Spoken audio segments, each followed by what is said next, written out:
और वहाँ फ़ोन भी किया। और मैं जब भी लखनऊ गया, चाहे सत्र में जाऊँ चाहे वैसे जाऊँ, चाहे मुझे प्रमुख सचिव से मिलना, चाहे आदरणीय जो खेल मंत्री हैं उनसे मिलना, और आखिरी में आदरणीय मुख्यमंत्री जी से मिला। और उन्होंने मैंने कहा इतने दिन से स्टेडियम मंजूर है, तो वो स्टेडियम का पैसा मंजूर हो गया और उसका ठेका छूट गया।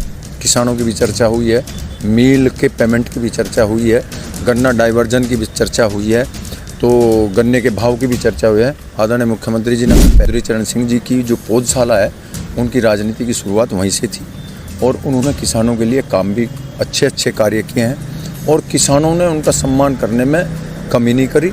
अभी मैं समझता हूं कि जब से उनका स्वर्गवास हुआ है, व्यवस्था में जीएसटी लगी, किसानों के यंत्रों पर भी लगी, उसे कम करने का कार्य इस सरकार ने किया है।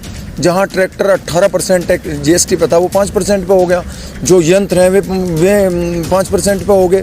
कुछ ऐसे मैं उन समर्थकों का धन्यवाद करता हूं जो हमेशा एक्टिव रहे, कहीं भी वोट चोरी नहीं हुई, एक वोट का भी कहीं फ़र्क नहीं हुआ। फेयर इलेक्शन हुआ है, फेयर काउंटिंग हुई है, उससे पहले फेयर कन्वेंसिंग हुई है। और रही बात ये सीट आरएलडी की है, आरएलडी पर रहेगी, आरएलडी लड़ेगी, नलके का सिंबल है, नलका लड़ेगा, कोई लड़ेगा आरएलडी। नमस्कार, स्वागत है आपका दुनिया की आवाज़ पर। मैं राहुल चौहान। आरएलडी पार्टी हमेशा से ही किसानों की आवाज़ उठाने में सर्वप्रथम आगे रही है। चाहे सत्ता पक्ष हो, विपक्ष हो, दोनों में ही किसानों की आवाज़ उठाने में आरएलडी ने भूमिका बहुत निभाई है। अगर विपक्ष में थे तो उन्होंने सड़क से किसानों की आवाज़ उठाने में आगे रही है, और अगर सत्ता पक्ष में है तो लोकसभा हो, विधानसभा हो, सभी में आरएलडी पार्टी किसानों की आवाज़ उठाने में आगे है। आज हमारे साथ बात करने के लिए मौजूद है शामली से लोकप्रिय विधायक श्री प्रसन्न चौधरी जी। अभी ये मुख्यमंत्री जी से भी मिले हैं। क्या चर्चाएं वहाँ पर हुई, क्या किसानों को अब की बार कुछ खुशखबरी मिलेगी? क्योंकि जब से बीजेपी और आरएलडी का गठबंधन हुआ है, किसान टकटकी लगाए बैठा है भाव को लेकर।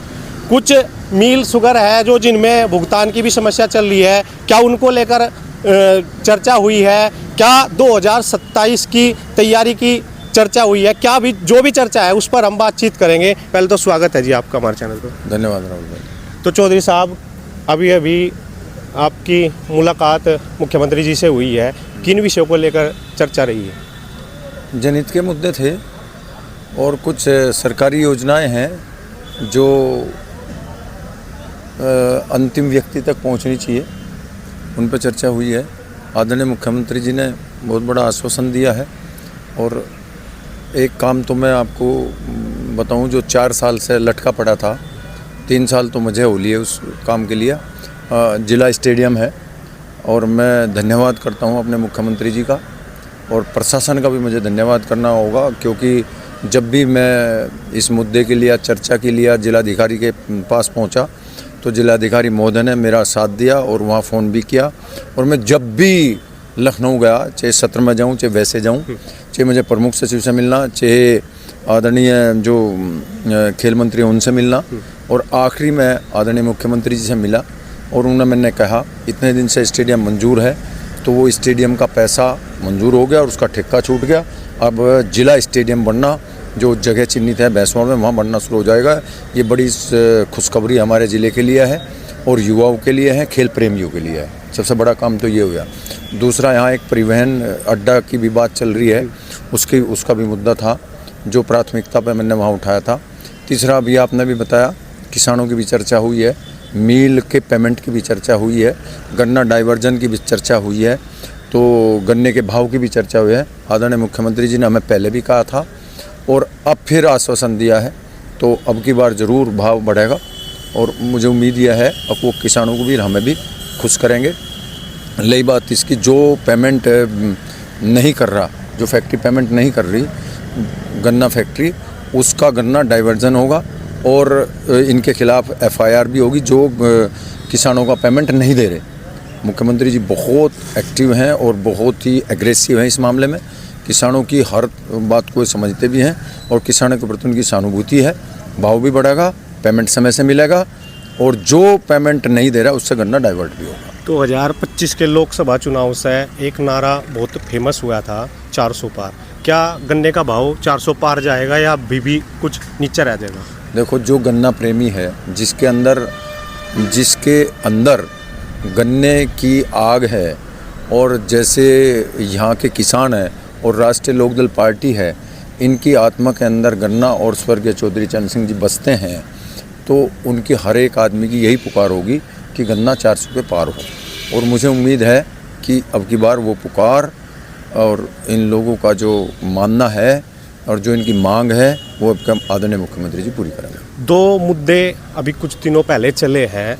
एक तो कई राज्यों के पूर्व राज्यपाल रह चुके सत्यपाल मलिक जी का निधन हुआ, उन्हें सम्मान नहीं दिया गया, और जब जगदीप धनखड़ जी का जो इस्तीफा हुआ उसको लेकर किसानों ने और जो जाट बिरादरी है उन्होंने टारगेट किया भाजपा को, कहा कि भाई भाजपा ना तो किसान हितैषी है और ना ही जाट हितैषी है। कई जगह पर टारगेट हुआ, उस पर आप क्या कहोगे? ये तो विपक्ष वालों को कुछ ना कुछ कहना है, लेकिन आदरणीय और स्वर्गीय सत्यपाल मलिक जी किसानों की आवाज़ उठाते थे और उसी विचारधारा से जुड़े हुए थे, क्योंकि वे भी स्वर्गीय चौधरी चरण सिंह जी की जो पौधशाला है उनकी राजनीति की शुरुआत वहीं से थी, और उन्होंने किसानों के लिए काम भी अच्छे कार्य किए हैं और किसानों ने उनका सम्मान करने में कमी नहीं करी।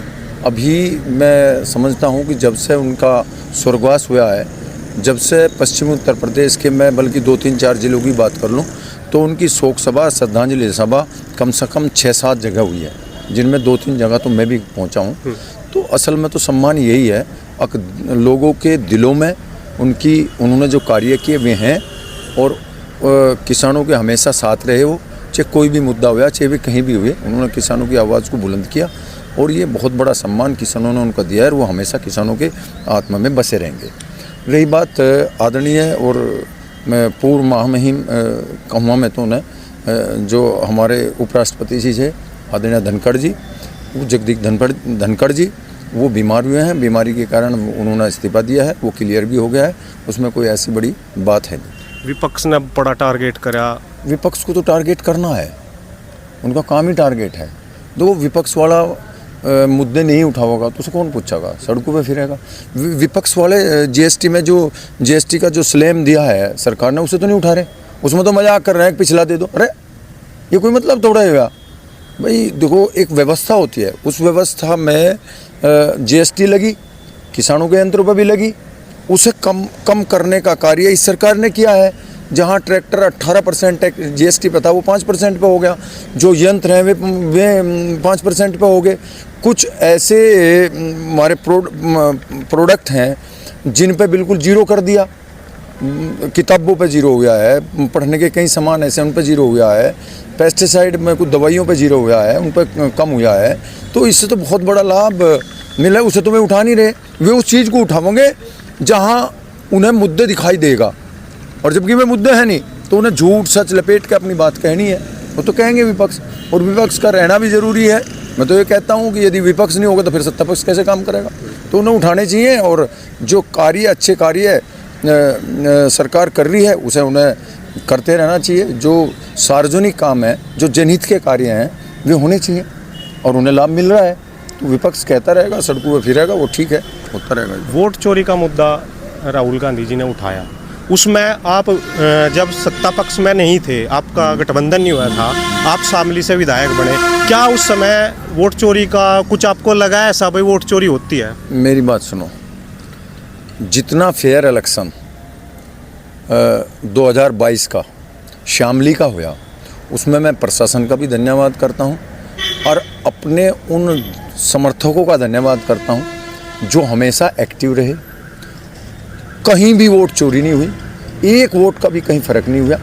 फेयर इलेक्शन हुआ है, फेयर काउंटिंग हुई है, उससे पहले फेयर कन्वेंसिंग हुई है, किसी के साथ कोई सौतेला व्यवहार नहीं हुआ। सब ये मनगढ़ंत बात है। जब मैं खुद देखा है, मैं तो विपक्ष में था, और बिल्कुल सही काउंटिंग हुई, बिल्कुल सही, कहीं कोई फ़र्क नहीं आया। तो फिर मैं दूसरे पे क्यों इल्ज़ाम लगाऊं? और जो मेरे साथीगण विपक्ष में थे उनकी गैल भी हुआ है, वे भी बिल्कुल साफ़ सुथरे जीत के आए हैं। तो फिर वे क्यों सड़कों फिर रहे, तो वोट चोरी क्यों वे जीतते ही नहीं आए? अभी यहाँ एमपी का भी चुनाव है, इसमें भी विपक्ष जीतता है, तो फिर वोट चोरी यहाँ भी होती, फिर जब 2022 में कितने विपक्ष के कितने सदस्य आए, 255 थे सत्ता पार्टी के, तो 255 थे तो लगभग 200 के आसपास तो 150 के आसपास तो इनके भी थे, विपक्ष के भी थे, हम भी थे उनमें। तो क्या 150 आदमी ऐसे जीत के आगे? ये वोट चोरी होती फिर उनकी क्यों ना होती? आदरणीय अखिलेश यादव की वोट चोरी क्यों नहीं हुई? वे 1 लाख से क्यों जीत गए? यहाँ प्रसन्न चौधरी क्यों जीत गया? अशरफ अली जी क्यों जीत गए? यहाँ पंकज मलिक क्यों जीत गया? वहाँ अतुल प्रधान क्यों जीत गया? वो अलग बात है कि लोगों को चिंता रहती है, वो चिंता रहती है तो उनके लिए हमें भी बैठना पड़ा, उनके साथ हमें भी देना पड़ा, लेकिन कहीं कोई गड़बड़ नहीं हुई, ना गड़बड़ होगी। हम सब संविधान में विश्वास करते हैं, चुनाव आयोग में विश्वास करते हैं, और इसमें कोई किसी किस्म का कहीं भी कोई चोरी चकारी की बात है नहीं। ये तो विपक्ष वाले मुद्दे उठाने का काम करते हैं, उठाएंगे। 2027 का चुनाव नज़दीक आ रहा, क्या प्रसन्न चौधरी शामली से किस सिंबल पे, आरएलडी पे या मतलब भाजपा के बीजेपी के सिंबल पे, कौन से सिंबल पे लड़ेंगे? मैं किस सिंबल से जीत रहा? आरएलडी से। मैं तो आरएलडी का ही हूँ। यदि हमारे नेता आदरणीय चौधरी जैन सिंह जी ने मेरा मूल्यांकन ठीक किया और मैं उनकी नज़रों में ठीक उतरा और जनता की नज़रों में ठीक उतरा तो मैं चुनाव लड़ूंगा। जैसे चौधरी साहब कहेंगे मैं ऐसे करूंगा। और रही बात ये सीट आरएलडी की है, आरएलडी पर रहेगी, आरएलडी लड़ेगी, नलके का सिंबल है, नलका लड़ेगा, कोई लड़ो लड़ेगा आरएलडी। थाना भवन से भी? थाना भवन से भी दोनों सीट हमारी है, हम लड़ेंगे। पंचायत चुनाव को लेकर काफ़ी चर्चाएं चली हुई है, नज़दीकी है पंचायत चुनाव, कुछ ही महीने का समय बाकी है। उसमें आरएलडी और बीजेपी के गठबंधन को कुछ अलग नज़रिए से लोग बाग देख रहे हैं, क्योंकि पता लगा भाई एक साथ नहीं लड़ेंगे। चलो हालांकि वो थोड़ा ग्रामीण स्तर का चुनाव है, उसने लेकर भी चर्चा हुई अब भाई 2027 लोग गठबंधन मजबूत नहीं रहने का। कई जगह पर जिस तरह सभा लगे आम गाँवों में, वहाँ पूरी बिल्कुल दावे तक कह दिया गया ज़्यादा लंबा नहीं चलने का। और दुष्यंत चौटाला को लेकर कहा गया भाई आने वाले जो दुष्यंत चौटाला है वो जैन चौधरी हो। ये गलत तुलना करते हैं। ये वे लोग हैं जो भड़ास निकालने का कार्य करते हैं, जिनके मन में कुछ न कुछ जगह है, ये तो बीजेपी के प्रति हो या राष्ट्रीय लोकदल के प्रति हो। राष्ट्रीय लोकदल के प्रति तो उनके दिमाग में जगह है नहीं, क्योंकि वे पसंद राष्ट्रीय लोकदल को करते हैं। रही बात इसकी गठबंधन, तो जो कर फेविकोल का जोड़ होता है ना मजबूत, वो जोड़ है, और कोई गठबंधन में कहीं कमी नहीं आने की, ना आएगी, ना पहले आई, ऐसा कुछ नहीं है। आदरणीय मुख्यमंत्री जी, आदरणीय चौधरी जैन सिंह जी का और आदरणीय प्रधानमंत्री जी बहुत सम्मान करते हैं। हम विधायक हैं, हमारा खूब सत्ता में सम्मान हो रहा है। जहाँ जनहित के मुद्दे होते हैं, जहाँ जनहित की आवाज़ होती है, जहाँ जनहित के कार्य होते हैं, वहाँ हमारी खूब सुनी जाती है। भाई ये तो है नहीं भाई हम गलत को भी सही कर देंगे या सही को गलत कर देंगे, देखो वो काम तो होता नहीं। पर जो जायज़ है उसमें हमारी खूब अच्छी तरह बात हो रही है सत्ता में रह के, और जो कार्य हैं उन्हें हम भली भांति कर रहे हैं। प्रशासन हमारी खूब सुन रहा है। जहाँ कोई कमी होती है उसे हम आंदोलन के रूप में नहीं, आदरणीय मुख्यमंत्री जी से उसे ठीक करा लेते हैं, या कोई भी विभाग का मंत्री उससे ठीक करा लेते हैं। जब हमारी सुनवाई हो रही है, जब हमारी सम्मान हो रहा है, सम्मान बढ़ रहा है और जनहित के कार्य हो रहे हैं, तो हम क्यों गठबंधन तोड़ें? गठबंधन तो एक फेविकल का जोड़ है, उसकी तरह रहेगा। रही पंचायती चुनाव की, पंचायती चुनाव में कोई सिंबल नहीं देता, ना बीजेपी सिंबल दे, ना लोकदल सिंबल दे, ना दूसरी पार्टी वाले, कांग्रेस भी सिंबल नहीं देगी। वहाँ तो ये होता है कि भाई ये कार्य अच्छा कर रहा है, ना किसी पे वहाँ प्रतिबंध होता। वहाँ तू चाह तू चुनाव लड़ लेगा, मैं चाहूँ मैं चुनाव लड़ लूँगा, कोई चुनाव लड़ लो, जिसके जी माव है। पार्टी का सिंबल तो है नहीं, तो वहाँ कोई भी चुनाव लड़ सकता है। इसमें गठबंधन का कोई मैटर ही नहीं है। रही बात वो तो सलाह मशवरा हो गया कर लेंगे। अभी तो 4 महीने रह रहे चुनाव के, अभी तो चुनाव में टाइम है, सब मिलजुल के बात करके करेंगे। और जब अध्यक्ष का चुनाव होगा सब एक जगह देखना, अब सब एक जगह रहेंगे। आपका गठबंधन लगभग 1.5-2 साल के करीब हो गया, आरएलडी का बीजेपी का। पहले से कहा जा भाई मुसलमानों ने बीजेपी टारगेट करे, कुछ भी योजना हो उसमें मुसलमान टारगेट करे जा, चाहे वोट के टाइम पे भी टारगेट करे जा। आपको लगा कुछ ऐसा भाई मुसलमान टारगेट करे जा रहे बीजेपी द्वारा? देखो हमें तो ऐसा लगता नहीं। जहाँ कोई बात इस टाइप की हमें महसूस होती है या आदरणीय चौधरी जैन सिंह जी को होती है कि भाई मेरे वोटर को या किसान विचारधारा को या स्वर्गीय चौधरी चरण सिंह जी की विचारधारा को टारगेट किया जा रहा है, तो उस बात को हम रखते हैं और वो बात हमारी सुनी भी जाती है। हमें ऐसा कहीं महसूस नहीं होता। अभी एक बयान संगीत सोम जी का भी आया, पाकिस्तान पश्चिमी जो है उत्तर प्रदेश को पाकिस्तान बोल दिया गया, उस पर आपकी क्या राय है? किन्हें लेके यह बात कही गई? मेरी बात सुनो, उनका अपना पर्सनल बयान है, पार्टी का बयान तो है नहीं। और यहाँ हम पश्चिम उत्तर प्रदेश में रह रहे हैं, आप भी देख रहे होंगे, हमने तो पाकिस्तान नाम सुना, पाकिस्तान देखा भी नहीं। यहाँ कहाँ था पाकिस्तान का, मिनी पाकिस्तान का जिक्र आ गया। और फिर 10 साल से सरकार है आदरणीय योगी आदित्यनाथ जी की, 11-12 साल हो गए आदरणीय मोदी जी की। यहाँ अच्छे कार्य हो रहे हैं, जो हर जाति का धर्म का सम्मान हो रहा है। और यदि कोई कानून को तोड़ने का कार्य करता है तो उस पर एक्शन होता है, वो चाहे मैं हूँ चाहे कोई भी हो, उसमें धर्म कहीं लिखा नहीं जाता। खूब यदि कोई चोरी चकारी और अपहरण की कहीं बात आती है, एनकाउंटर की बात आती है, तो उसमें जाति नहीं कहीं देखी जा रही। वो गलत काम कर रहा है, चोर है, डकैत है, अपहरण करता है, तो उसका एनकाउंटर होगा, वो किसी जाति से धर्म से हो। और जो कमियां हैं उन्हें दूर करने का प्रयास सरकार करती है, संविधान का पालन करती है। संविधान में सबका हक है, सबकी जगह है। ये बात भ्रमित करने वाली है और इन बातों का कुछ नहीं है। तो हो सकता है उन्होंने क्या कहा, मैं तो उनके बयान पर नहीं जाता, लेकिन हम तो यहाँ बिल्कुल सही तरीके से, हमें कोई फ़र्क यहाँ नहीं लग रहा और सत्ता का भी खूब लाभ मिल रहा है। आप ये बात कहते हो, आदरणीय मुख्यमंत्री जी की और आदरणीय प्रधानमंत्री जी की एक योजना है, सामूहिक विवाह योजना, उसमें 1 लाख रुपए मिलते हैं। उसमें कहीं किसी का कोई नहीं है, मुस्लिम समाज को खूब मिलते हैं। प्रधानमंत्री आवास योजना है, 70% मुस्लिम समाज को मिल रहे हैं। आयुष्मान कार्ड की योजना है, 80% मुस्लिम समाज को मिल रहे हैं। क्या ये कोई इनसे जोड़ने वाली बात है? नहीं, टारगेट भी तो हमारे की तरह रह रहे हैं। कहाँ टारगेट हुए? कहीं भी टारगेट नहीं। टारगेट भी तो यदि टारगेट होते तो फिर क्यों आवास मिलते, फिर क्यों आयुष्मान कार्ड मिलता? नहीं, मुस्लिम ही टारगेट करे इस चीज़ ने। या हकीकत है कि भाई सबसे ज़्यादा योजना पाने वाला मुस्लिम है, लेकिन कुछ मुस्लिम ही यही बात कहते हैं भाई। नहीं, वो उनकी भ्रांतियाँ फैलाने वाली बात है, वो उनके खिलाफत करने वाली बात है। विपक्ष के नेता उन्हें बरगलाते हैं, या कोई इस टाइप का कोई भी कुछ भी कह देगा उसमें बरगलाने की बात होती है। ऐसा यहाँ कुछ नहीं है, सब सेम है बिल्कुल, कहीं कोई फर्क नहीं होना, ना किसी के साथ सोतेला व्यवहार हो रहा। मैं जो गलत करेगा देख उसकी गैल तो रास्ता, यदि कोई चोरी चकारी डकैती अपहरण और भाई और कोई गलत किसी के साथ बलात्कार होगा, कोई लड़की को तकेगा, महिलाओं के साथ दुर्व्यवहार होगा, तो उसका स्थान तो जेल होगा, या आदरणीय मुख्यमंत्री जी ने जो इलाज किया है उसका एनकाउंटर होगा, उसके पैर में गोली लगेगी, उसका इलाज है। वो किसी जाति से हो, धर्म से हो, और ना गुंडे के बदमाश के कोई जाति होती ना धर्म होता। हर धर्म में हर जाति में निकृष्ट मानसिकता के लोग मिलते हैं, हिंदुओं में भी हैं, खूब हैं, हम देखें यहाँ रोज। तो ये तो सब कहने की बात है और बरगलाने की ऐसा कुछ नहीं। गठबंधन जब से हुआ सबसे ज़्यादा मुख्यमंत्री जी के साथ आपकी फ़ोटो देखी गई, जैसा गांव में सभाएं लगा, हुक्के पर सभा लगा, उसमें कहा मंत्री बनेगा, इबका तो मंत्री बनेगा। क्या कुछ है ऐसा? नहीं, ऐसा कुछ नहीं है, हमें मंत्री की आवश्यकता नहीं है। हमारे तो मंत्री, हमारे नेता आदरणीय चौधरी जैन सिंह जी हैं, और एक कैबिनेट में हमारा मंत्री है आदरणीय अनिल कुमार जी है।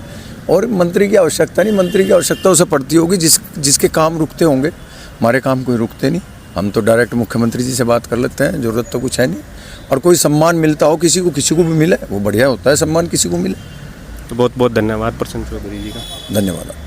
तो अभी आप प्रसन्न चौधरी जी को सुन रहे थे। लगभग सभी विषय पर हमने चर्चा की और इन्होंने बेबाकी से सबका जवाब दिया। आप हमारे चैनल के साथ बने रहे, वीडियो को शेयर कीजिए, चैनल को सब्सक्राइब कीजिए, वीडियो अच्छी लगे तो लाइक कीजिए। भुगतान का मामला हो चाहे भाव का मामला हो, उस पर भी खुले शब्दों में जवाब दे दिया गया है।